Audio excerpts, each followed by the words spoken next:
This is Duke University. Welcome to a day in the life of a Duke student, one where Professor Dan Ariely provides commentary on the everyday examples of defaults and relativity that I stumble across. It might seem annoying at first to have a New York Times bestselling author explain how your life works all the time, but trust me, you get used to it after a while. So first of all, when we go around our lives, we have a tremendous sense of agency. We feel that we make decisions. We decide what to eat and what to wear and how to drive and whether or not to donate our organs and how to save for retirement and all kinds of decisions like that. But the people who design the environment in which we make decisions have a lot to do with how our final decisions would actually look like. And we call this choice architecture. And again, how much role do we have to play and how much is the environment in which we're being placed has to do with what decisions we make. We tend to view it as our decisions, but I would like you to consider the possibility the environment in which we make decisions has a much larger role and much larger role that we give it credit. The second thing to point out is that, of course, defaults, the path of least resistance, what has been pre-filled for us, is going to be incredibly important for decisions that we don't pay attention to.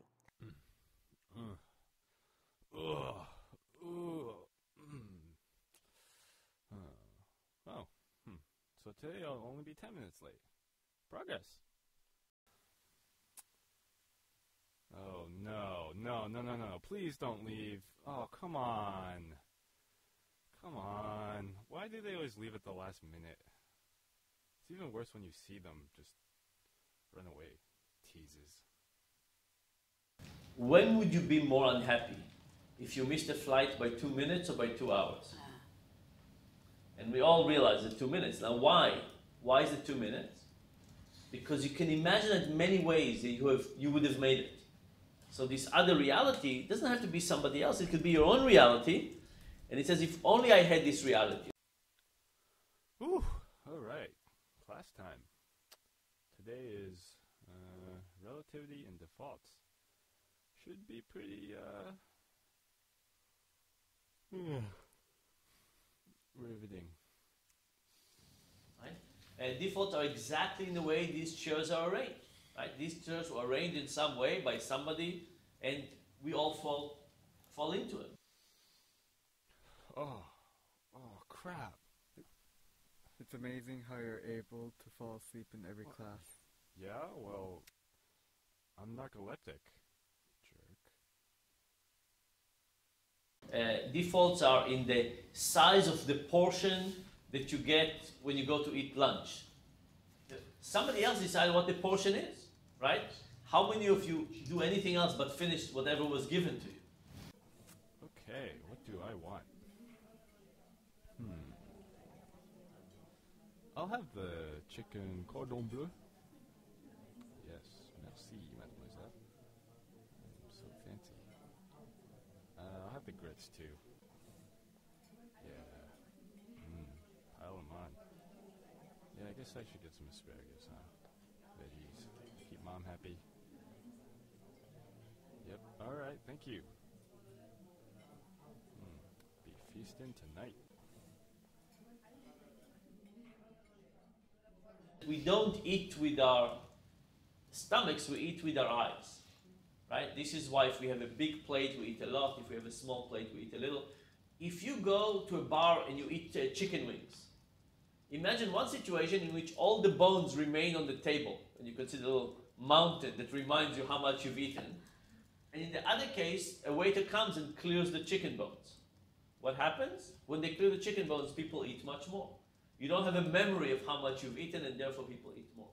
Like you think about all of those are tiny decisions. But if you have a chance to make mistake many times a day, over many days and many years, these things could accumulate quite quickly. So creating the right default as an environment is incredibly important.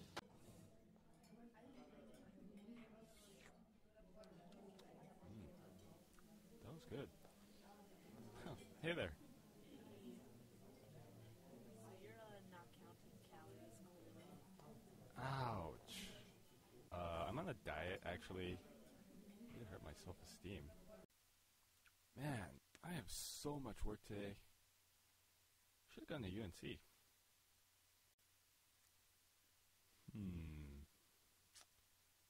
Okay. I kind of wish I stayed awake in class now. What is a default anyways? Probably ask those iBanking kids. It's like, is this stuff even relevant? But that group that brought in the magician, that was really cool. Yeah. Man, what am I doing? Really should have gone to UNC for college. The one I like the most is the keyboard. It was designed when there were typewriters. It's actually putting the letters in the distance that make typing slower. Imagine that. Right. Something that was designed to slow people down so the little hammers that came out would not collide. Now speed is not an issue. Right. And we're still all using it. By the way, there's better keyboard layouts that are faster, fit more, but anybody's using them? No. We get the keyboard set up in one way. All it would do to take is you would take it to some store and they would re-engrave the letters and you would be much more productive. I would be too. But we don't do it, right? The power of what it is, and partially is that it's the whole system. So the fact that the system has adopted something as a default, even though it's a terrible default and even though basically everybody recognizes it, nobody is promoting this keyboard anymore, still very, very hard to create any change. All right, getting big for the summer. Yeah. Ugh. Ugh. Hey, what? Man, stop making me look bad. Always being one-upped. All right. Ugh. Ugh. Ugh. Ugh. Yeah. Yeah. Ah, dang it. Oh. Come on. I can't beat anyone. Ugh.